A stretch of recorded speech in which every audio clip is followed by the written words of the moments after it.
The Red Gondola. It is as though I dreamed this place, said Walter Carpathian as he retold the story to his 10-year-old grandson, Georgie Arden. It was a slow day at Pier 14 in Golden Breeze, and Walter had time to indulge his inquisitive grandson about an interesting set of experiences he had while he was working back east. One assignment that Walter remembers, because it was almost his last, was a series of interviews he had as a freelance journalist for the Associated Press. He was assigned the job of investigating Italian restaurants in the tri-state area that were supposed to be linked to organized crime. His journey brought him to several small towns and cities in the northeastern part of Pennsylvania. It was rumored that Mafia ties were strong between this area, New York, Philadelphia, and southern New Jersey. There are many Italian restaurants in the area, some better than others. He tried to stay away from places that only served pizza, even though he had a slice or two now and then. He actually did concentrate on actual restaurants. As with diners in New Jersey, restaurants that serve the same type of meals like Chinese and Mexican, one gets to looking like another if you visit 50 of them or so in a month. This is what he found out as he had to buy a new belt at Pomeroy's, a department store in the area. He was told about a unique restaurant that used to be an old elementary school.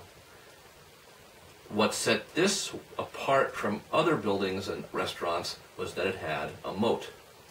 The Red Gondola was a 2-story brick building that was painted with several coats of deep dark magenta red. It took several months, but a moat was dug around the building, as was the wishes of the new owners. "Wait till you see the inside," one patron said, as he ambled toward his large Cadillac. The interior of the eating establishment was relaxing if you like dark velvet. The walnut-colored tables were spread out far enough to give you the feel of privacy as you walked from the table to where you had to pick up the food. Walter reported in his column, "Upon my first visit to the Red Gondola, I was amazed by the openness of space. I so dislike eating somewhere where you have to watch where you're walking. And I really hate when servers have to come by as your mouth is full of food and ask how everything is going." Walter continued to relate how garish and dated the place was in his article, and George sort of nodded off as these details were told. But George knew there was a twist there somewhere. And finally, Walter got to the details Georgie was waiting for. His ears perked up, and this is what he heard: that his grandfather had actually shook hands with real-life mobsters. Walter's editor sent him to that area to find out if this pasta place was a front for a local mafia boss, whose real name will remain anonymous in this account. But the man's initials were RB. This RB was supposed to be the godfather of the Cosa Nostra in America. At least this was his reputation. He was actually an older, well-entrenched member of La Familia, but not the actual boss, respected though he was. This was more than a story about how the sauce tasted here compared to another place. This story had big news quality. So Walter got himself a motel room, took in the sights of the Wyoming Valley historical walking trails in the area, and became a new frequenter of the Red Gondola.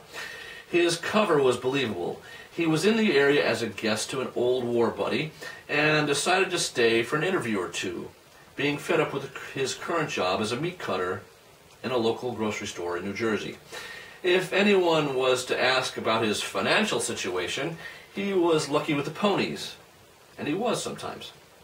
Walter enjoyed the assignment and was able to find out a few things from other regulars and staff as he chatted with them while they served him his meals.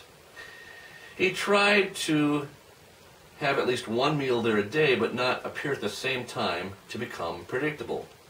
As he told George, I had only seen the owners in person while they would talk to patrons or go in and out of the place.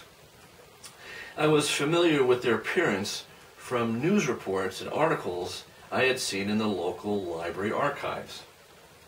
3 men would regularly make their appearance known: an older gent, who I believe was that RB, a tall man with a beard and long hair, and a portly man who was there every time I ate a meal. There was also a few scarier faces that were regulars. These may have just been a few of the locals. I never disclosed that I was a journalist whose column may appear in the local paper.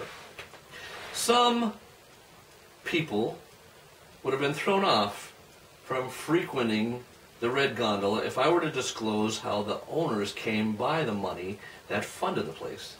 I try not to succumb to rumors, but there were many that existed about these men, their supposed link to the New York City Mafia, and how they reported to the local chieftain. I decided that it would be stupid for me to take this investigation on alone, so I enlisted the help of a friend to research my suspicions while I gathered first-hand information. My associate and I decided that if we were to write an article, it would be under a pen name. No one would be looking for a Mr. Steve Evans from the Valley Explorer out of some Midwestern town, and I would not have to worry about being shot or blown up as I started my car. As it was the practice of the AP, I reported to my chief editor, and he arranged for undercover protection from the FBI or CIA or wherever they got their guys. If I decided to be a real snoop, my family would probably read a brief story that went as follows. 42-year-old man, married, white male, 5'10", 192 pounds, missing since 11/29/84. If you have any information about this man, please call your local PD. One of the bosses in the restaurant did approach me because my face was new to the area. He introduced himself as Vittorio and said that his family had bought this place a few years ago. What family did he mean, I wondered. I commented that I thought the place was great, especially the moat. He sipped a glass of wine while I ate my manicotti and meatballs, wishing he would just go away. Another time, the fatter man made his way through the restaurant after the musicians were done serenading the guests. He sat down for more Q&A with me. He was suspicious, I think, and I just noticed the handle of his revolver as he sat down. I was wishing he did not offer me a job as I told him I could cut steaks. Luckily, he didn't. This guy reeked of garlic as he spoke of how difficult it was to dig the moat and get the necessary permission from the reluctant local zoning board. I knew of such matters, but let on that I was clueless and simply listened as I hopefully, unknowingly, nervously chewed my bread. It was then that I decided I would soon be leaving the area. Maybe staying long enough for another meal or two.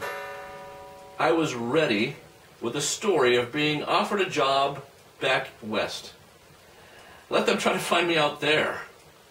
After all, a few of the guys I talked to did know I was looking for another job. Some luck just happened to sail in. As Vittorio's friends talked to me, I thought of what back roads I would take to get back to northern New Jersey. Maybe I would put in a request for a transfer back to California to be closer to my childhood home. Though the ex-wife and I rarely speak, I missed her and the kids and wondered about the progress of the amusement pier. During my last time at the velvet-soaked Red Gondola, I had an Italian breakfast. Vittorio's wife made me a present of a big box of Italian desserts to take with me for the kids. How did she know I was thinking about going to visit my kids? Maybe it slipped out once at the register. I went to the local hardware store, Snyder's in Wyoming, and bought a large cooler with a cookie sheet to separate the boxes from the ice I would have to buy. On the way back to Jersey, I impulsively turned on US 95 and headed to the LaGuardia Airport to catch a flight back to the West Coast. I squared things with my boss from a payphone at the airport. I said I would fax the story, but stressed that I needed a vacation from the rich Italian food. Your dad was about to start school in the fall, and I wanted to be there to take him to school that first week, as I did with you.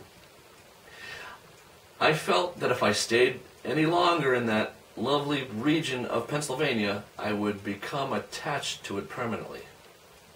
With the local radio station blaring the new disco tunes, I smoked through my pack and a half of Camels as I glanced in the rear-view mirror more often than usual during that precarious ride to the airport. Would Vittorio have a few friends waiting for me there? Or would I meet up with a guy named Johnny the Squeeze Credenza as I got my rental car in Sacramento? I had to sample the cannoli before they went bad and while I was still able to eat solid food.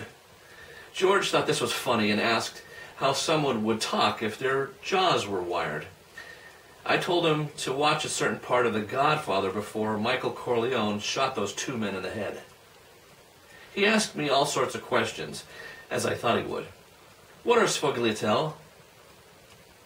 Was there an actual gondola in the moat? There was. How fat was Vittorio's boss? As I became more patient, since becoming a grandfather, and Georgie is my only grandson, I answered his questions and then tried to change the subject with a bribe of playing skee-ball at a dime a game. What I didn't tell him is that I don't think I can sit through an entire Godfather movie or smell a great marinara without wanting to drive to the corner store, buy some more Camels, and anxiously glance in the rearview mirror on the drive home as I fired up that first cigarette.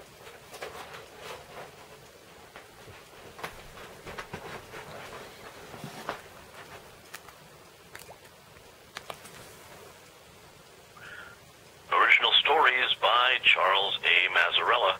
Technical support from Matthew J. Tracy. A Lion Loop production. Stay tuned for another episode of The Lion Shares.